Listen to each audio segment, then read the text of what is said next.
존경하는 국민 여러분, 제20대 대통령 선거 예비후보 김동연입니다. 기득권 공화국을 기회공화국으로, 기회가 강물처럼 넘쳐흐르는 새로운 10년, 저는 오늘 기득권의 둑을 허물어 기회의 양극화를 해소하고 대한민국의 미래를 새롭게 여는 공약을 발표합니다. 앞으로 저희가 발표할 주요 공약은 크게 두 축입니다. 첫 번째 축은 기득권 깨기입니다. 두 번째 축은 미래 대비입니다. 제가 깨려는 기득권은 정치 기득권, 공무원 기득권, 재벌 기득권입니다. 미래 대비는 코로나 이후의 경제, 인구 변화, 기후위기, 디지털 전환, 그리고 새로운 남북관계입니다. 오늘 저의 1호 공약은 이 중에서 공무원 기득권을 깨는 것입니다.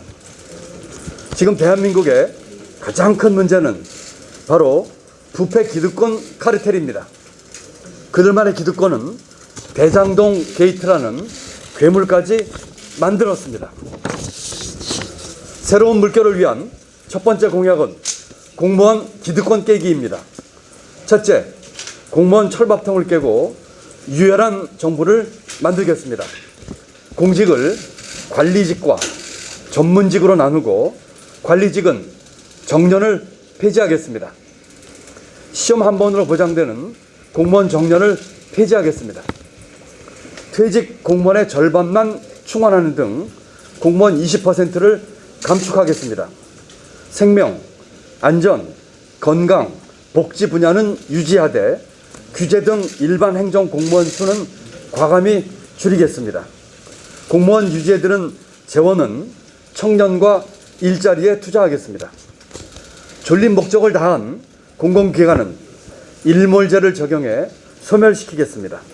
민간에 더 많은 기회를 공정하게 개방하겠습니다. 둘째, 5급 행정고시를 폐지하고 보다 넓고 다양한 출입문을 만들겠습니다. 현행 9등급인 공무원 직급을 6등급으로 축소하겠습니다. 공직 인사 시스템을 개편하고 공무원 순혈주의를 청산하겠습니다. 5급은 민간 경력직과 내부 승진으로 충원하고 7급 채용을 확대하겠습니다. 공직으로 입문할 수 있는 기회의 문을 더 넓고 더 고르게 열겠습니다. 7급과 9급 신규 채용에서 일정 비율을 지역, 학력, 계층 등을 고려하여 사회적 약자에게 할당하겠습니다. 셋째, 공공부문 부패 카르텔을 척결하고 투명 어항을 만들겠습니다. 관리직 공무원의 공공기관장 임용 배제 등 관피아, 공피아를 없애겠습니다. 전관, 법조인의 사건 수임 제한 기한을 늘리는 등 사법계의 전관 예우를 없애겠습니다. 토지, 건축 등 인허가 과정을 시민 배심원제 등 도입으로 투명하게 만들고 판검사의 판결과 구형 재량을 대폭 줄이겠습니다. 제2의 대장동이나 LCT 사건을 원천 봉쇄하겠습니다. 부패 공무원은 가중 처벌하고 청와대 고위공무원 퇴직 후 10년간 취업, 소득 정보를 공개하겠습니다. 불법 로비를 통한 불법 부당한 사익 추구를 뿌리 뽑겠습니다. 존경하는 국민 여러분, 저는 34년 동안 공직에 몸을 담았습니다. 누구보다 공직사회의 급소를 꿰뚫고 있습니다. 공직에 있는 동안 공무원 개혁의 일부는 실천하고 노력했지만 여전히 많은 과제가 미완으로 남아 있습니다. 국민의 선택으로 권한을 위임받는다면 대한민국의 기득권 카르텔을 철저하게 개혁하겠습니다. 진보와 보수를 뛰어넘는 아래로부터의 반란을 통해 기득권 공화국을 기회의 나라로 만들겠습니다. 새로운 시대, 새로운 물결이 국민 여러분과 함께할 것입니다. 감사합니다. 정년 폐지를 이제 관리직, 전문직 나눠서 이제 설명해 주셨는데 조금만 더 추가 설명 부탁드리고요. 관리직이 얼마나 해당되는 건지 공무원에 그리고 실제로 듣고 싶은 게 그 창당 행사하실 때 저기 뭐 윤건영 의원 참석하셨던데 그리고 여당 유력 주자들 출근식할 때도 잘 자리 안 하셨던 분인데 어떤 교감 같은 게 있으셔서 자리하셨던 건지 한 말씀 부탁드립니다. 예, 공무원을 관리직과 전문직으로 나누려고 합니다. 지금은 모든 공무원이 일단 공무원에 입문하면은 정년을 보장받고 직업 안정성이 유지되는 그런 제도입니다. 또 일단 공무원에 들어오면은 그 순환보직이라든지 이런 것을 통해서 짧은 기간 근무를 하고 계속 자리를 옮기면서 자기의 이 경력 관리를 해야 되는 그런 시스템이 되어 있습니다. 그래서 이것을 해결하기 위해서 전문직과 관리직을 나누는데 전문직은 조직 전체의 정책 조정이라든지 또는 중요한 정책 결정 또는 정부적인 대외 관계 등을 담당하는 전체 공무원의 아마 20% 이내 정도의 관리직은 직업 안정성을 없애려고 합니다. 아마 지금 기준으로 생각하신다면은 중앙부처의 과장 이상급 정도가 되겠죠. 그런 분들은 정년을 없앰으로써 직업 안정성을 해치는 대신에 더 좋은 대우와 또 앞으로 자기에게 따라서 더 관리로 올라갈 수 있는 또는 기관장으로 올라갈 수 있는 기회가 열리는 대신에 중간에 신분보장이 안 돼서 공무원을 나가야 되는 그런 경로를 만드는 것이고 80% 정도에 해당하는 전문직은 직업 안정성을 지금처럼 보장을 합니다. 다만 이분들은 관리직처럼 고위직이라든지 또는 기관장까지 가는 것이 아니라 자기가 하는 일을 순환보직에 의하지 않고 쭉 하면서 전문성을 쌓아가면서 대신 호봉과 또 직업적인 안정성은 보장되는 그런 길이라고 생각하시면 되겠습니다. 뭐 구체적인 것은 봐야 되겠지만 한 20대 80 정도가 되지 않을까 이 생각을 합니다. 다시 말씀드리면은 20%에 해당하는 관리직은 과거에는 시험 한번 합격한 것으로 평생을 철밥통으로 퇴출을 그 구조 없이 끝까지 가는 구조였지만 공무원 사회도 그와 같은 제도를 도입하겠다 하는 것으로 이해하시면 되겠습니다. 윤건영 의원은 저희 창당 준비 발기위원회 때 참석을 해서 축하를 해주셨습니다. 제가 부총리 있을 적에 윤건영 의원은 국정상황실장으로 근무하면서 여러 가지 국정에 대한 논의를 많이 한 사이고 제가 공직을 그만둔 뒤에도 계속 연락을 주고받고 있는 그런 사이입니다. 저희 창당을 축하하는 뜻을 전하기 위해서 직접 찾아와줬고 제게도 축하와 또 앞으로에 대한 기대를 표시를 했습니다. 많은 분들이 윤건영 의원 온 것과 관련해서 대통령과 관련돼서 얘기를 생각을 하는 것 같습니다. 저는 부총리가 되기 전에 대통령을 만난 적이 없습니다. 부총리가 되고서 처음 대통령을 만났습니다. 만나는 첫 자리에서 제가 대통령께 세 가지 말씀을 드렸고요. 대통령께서는 제가 말씀드린 세 가지를 흔쾌히 뭐라고 할까요? 수용하시면서 저에게 딱 한마디만 하셨습니다. 우리 경제 패러다임을 바꿔주십시오. 이런 말씀을 하셨습니다. 제가 노무현 정부 때 만들었던 비전 2030의 핵심 골자가 우리 경제 패러다임을 바꾸는 내용이어서 반가웠습니다. 그러나 아시는 것처럼 부총리를 하면서 여러 가지 정책과 관련해서는 논란과 이견이 있었고요. 아마 지금 다시 대통령을 뵌다면 경제 패러다임뿐만 아니라 정치 패러다임을 먼저 바꿔야 돼. 정치 패러다임을 먼저 바꿔야 되겠다 이런 말씀을 좀 드리고 싶은데 아마 제 이 말씀을 들으시면 아마 동의하지 않으실까 싶습니다.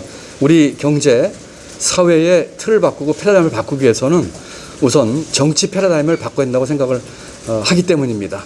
또 잘못된 정치가 얼만큼 국민과 나라를 힘들게 하고 잘못된 정치가 아무리 좋은 정책도 성공하지 못하는 정치를 만드는 걸 알고 있기 때문에 드리는 말씀입니다.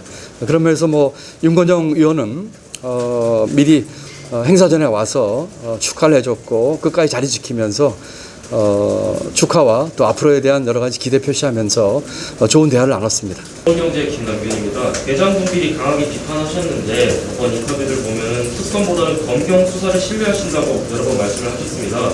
야당에서 말하는 특검 주장에는 동의하지 않으신다고 말했습니다. 제가 그 선호한다기보다는요. 지금 이 사건은 저는 크게 두 가지의 핵심 문제가 있다고 생각을 합니다. 첫 번째는 오늘 저희가 이 공약에 발표한 것처럼 이 기득권 카르텔입니다. 아까 말씀드린 정치권 또는 전직 사법계 인사들 또 전직 언론인 등 우리 사회 기득권이 모여서 만든 기득권 카르텔이죠. 두 번째는 부동산 불로소득에 대한 처리 문제, 이 두 가지입니다. 그런데 이 사건이 지금 대선 후보와 연결되어 있는 사건이어서 제가 검경 합동 수사를 얘기한 것은 가장 빠른 시간 내에 수사할 수 있는 방법이기 때문에 그렇습니다. 빠른 시간 내에 이 사건에 대한 실체를 명명백백하게 밝히고 또 우리 국민들에게 무엇이 잘못되고 무엇을 고쳐야 될지를 밝히고 또 만약에 그 대선 후보가 관련이 있다면 어떤 책임을 져야 되는지에 대해서 빠른 시간에 밝히는 방법이 검경 합동 수사이기 때문에 이렇게 했던 것이고요. 만약에 그와 같은 방법들이 또 미진하다면은 당연히 특검을 도입을 해서 수사를 해야 되겠죠. 그렇지만 우선 지금 이 대선 지금 뭐 130여일 남은 과정에서 빨리 이 사건에 대한 실체 규명이 우선이고 또 관련되는 대선 후보가 어떤 뭐 형법상의 또는 도의적인 또는 정치적인 또는 기관장으로서의 책임을 져야 되는지에 대한 문제를 명백히 밝히기 위해서 가장 빠른 방법을 제시를 했던 것입니다. 그렇지만 뭐 특검 미진하다면 특검의 도입도 전혀 배제 않고 있다는 말씀을 드립니다. 황무성 녹취록 나름대로 정황 증거들이 나왔는데 그러면 그 기득권 카르텔에 이재명 후보도 포함이 된다고 본인은 생각하세요? 글쎄요, 제가 뭐 구체적인 그 사실 규명과 이 팩트에서는 좀 더 봐야 되겠죠. 분명한 거는 이겁니다. 제가 부총리를 할 적에도 위임 정결 규정이 있어서 밑에 있는 간부들에게 많이 그 위임을 합니다. 뭐 실장이나 또 국장한테 위임할 때도 있고요. 어떤 경우도 그 일로 인해서 그 위임으로 인해서 생긴 일에 대한 책임은 그 전결 위임을 받은 국장이나 실장 책임이 아니라 기관장인 제 책임입니다. 왜냐하면 제가 내려야 할 위임 권한을 실장이나 국장에게 제가 위임을 했기 때문이죠. 그런 논리를 얘기한다면은 모든 일에서 벌어진 사건에 대한 기관장으로서의 책임은 당연히 있는 것입니다. 어쨌거나 지금 이 사건의 그 기획의 단계에서부터 어떻게 이게 투명하지 않게 이루어졌는지 또 이익 배분 구조가 어떻게 해서 이렇게 만들어지는 게 등등 포함해서 모든 사실이 명명백백하게 밝혀져야 한다고 생각을 하고 또 그 사건에 관련된 당사자로서라든지 또는 기관장으로서의 어떤 책임이 있는지에 대해서 분명한 입장 규명이 있어야 한다고 생각합니다. 국립보 관심사입니다. 앞으로의 그 일정과 행보에 대해서 좀 알려주세요. 저희는 오늘 지난주 창준이 이제 발족을 했고요. 오늘 이제 1호 공약을 발표했습니다. 말씀드린 것처럼 저희가 모든 공약을 다 준비를 잘 하고 있습니다만 주요 공약은 크게 두 축으로 되어 있습니다. 하나는 대한민국 기득권 깨기, 두 번째는 미래 대비가 되겠습니다. 오늘 첫 공약을 발표했고 앞으로 이어서 2호 공약, 3호 공약 이런 것 쭉 발표를 할 계획이라는 말씀을 드립니다. 지금의 이 대선판이 아주 혼탁합니다. 아주 흙탕물 속에서 우리 국민 여러분께서 바깥에서 보시기에 안에 있는 것들이 잘 안 보일 겁니다. 저희는 비전과 정책의 컨텐츠를 가지고 승부를 하려고 합니다. 이제 9월에 여당의 경선, 10월에 야당의 경선이 끝나면 11월에는 구도가 단순해지면서 제가 말씀드린 그런 흙탕물이 조금 가라앉으면서 어떤 후보가 대한민국의 미래와 또 대한민국의 경제를 위해서 또 글로벌 이슈를 잘 감당할지 보이는 그런 시기가 곧 올 것이라고 생각을 합니다. 착실히 준비해서 저희 정책을 하나하나 발표하겠고요. 또 그와 같은 저희가 추구하고자 하는 정책 콘텐츠에 맞는 그런 행보를 차곡차곡 해나갈 계획이 있습니다. MBN 박다운 기자인데요. 단일화 논의가 좀 더 구체화되는 단일화라는 게 어디 안철수 심상정 말씀이신가요? 예. 뭐 아직까지 구체적으로 얘기된 건 전혀 없습니다. 며칠 전에 제가 창준이 행사 때문에 그 안철수 대표와 통화 정도 한번 했었고요. 심상정 후보라든지 다른 후보와 일치한 결은 연락은 지금 없는 상태라서 단일에 대한 뭐 구체적인 뭐 진전이 있는 것은 아니라는 말씀을 드립니다. 누차 말씀드렸다시피 저희는 기득권 양당 구조로는 지금 대한민국이 안고 있는 그런 문제를 해결할 수 없기 때문에 또 대한민국을 변화시킬 수 없기 때문에 정치 판을 바꾸고 정치의 틀을 바꾸고자 하는 기치를 들고 섰습니다. 그렇기 때문에 저희가 생각하고 있는 이와 같은 정치판과 틀을 바꾸는데 뜻을 같이 하고 또 저희가 지금 추구하려고 하는 기득권 깨기 또 기회의 양극화 해소하기 국가 균형 발전 이와 같은 것에 뜻을 같이 한다면은 어떤 분들과도 대화와 또 앞으로의 협력 방안을 논의할 그럴 용의와 또 그럴 가능성이 있다고 말씀을 드립니다. 기자회견장 잡으시면서 좀 약간 차국하게 한 말씀 좀 제가 창준이 환영사에서 그런 얘기를 했습니다. 대한민국 시장에서 가장 진입장벽이 높은 시장이 정치 시장입니다. 여러분 우리 시장에 어떤 상품이 독과점 상태에 있어도 벤처기업이나 또는 새로운 스타트업 기업들이 들어가서 자기의 물건을 생산하고 판매할 수 있습니다. 그와 같은 벤처기업이나 스타트업 기업들이 새로운 상품을 만들어낸다고 하는 것은 소비자에게 그동안에 있었던 기존의 독과점 기업들이 제대로 된 만족할 만한 상품을 제공하지 못하고 있기 때문이거든요. 그런데 우리 정치시장은 시장 중에서 가장 진입장벽이 높아서 다른 어떤 새로운 시장 신규 참입이 다시 말씀드리면 정치 신인이 들어오기 가장 어려운 시장입니다. 여러분 조금 전에 눈으로 목도하셨습니다. 저희는 소통관에서 제가 발표를 하는 것으로 알고 왔는데 지금 아직은 지금 창준이 상태라서 제가 당도 없고 뭐 법적으로는 무소속 예비 후보지요. 그러다 보니까 지금 소통관 앞에 서지도 못하고 이렇게 백브리핑장에서 여러분을 만나고 있습니다. 아주 좋은 사례를 여러분들이 눈으로 목도하셨다고 생각을 합니다. 여러분 지금의 정치권이 우리 국민들에게 제대로 된 상품을 제공하고 있지 못한다면 어떻게 해야 되겠습니까? 그 상품이 뭘까요? 대한민국의 앞으로의 비전, 대한민국을 바꾸기 위한 정책 콘텐츠, 어떻게 하겠다는 방법 이런 것들 아니겠습니까? 그런데 그런 새로운 상품을 만들거나 낼 수 있는 기회조차 봉쇄하는 진입장벽이 높게 처해 있습니다. 이와 같은 정치의 기득권 판을 깨기 위해서 저는 또 저희 새로운 물결은 스타트업 아주 작은 기업을 창업을 한 것입니다. 저희는 이 독과점 정치 시장에서 분명하게 국민들이 원하는 상품을 제시할 것입니다. 그리고 국민들로부터 선택을 받을 것입니다. 법을 선택하시겠습니까? 밥을 선택하시겠습니까? 지금 후보들 전부 법조인들이고 과거 일 수사하고 과거 일 재단한 분들입니다.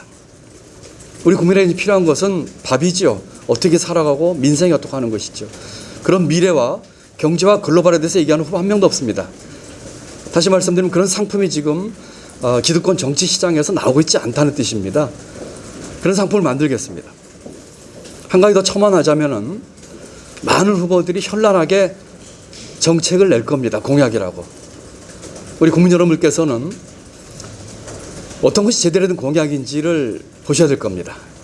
그냥 퍼주기, 포퓰리즘, 돈 나눠주기 그런 공약인지 아니면 대한민국의 앞날을 위해서 우리가 해야 할 일은 이런 일입니다. 같이 허리띠 졸라맵시다. 고통분담합시다. 하는 공약 내는 후보는 누군지를 한번 보시죠. 두 번째는 좋은 말은 누구나 다 할 수 있습니다.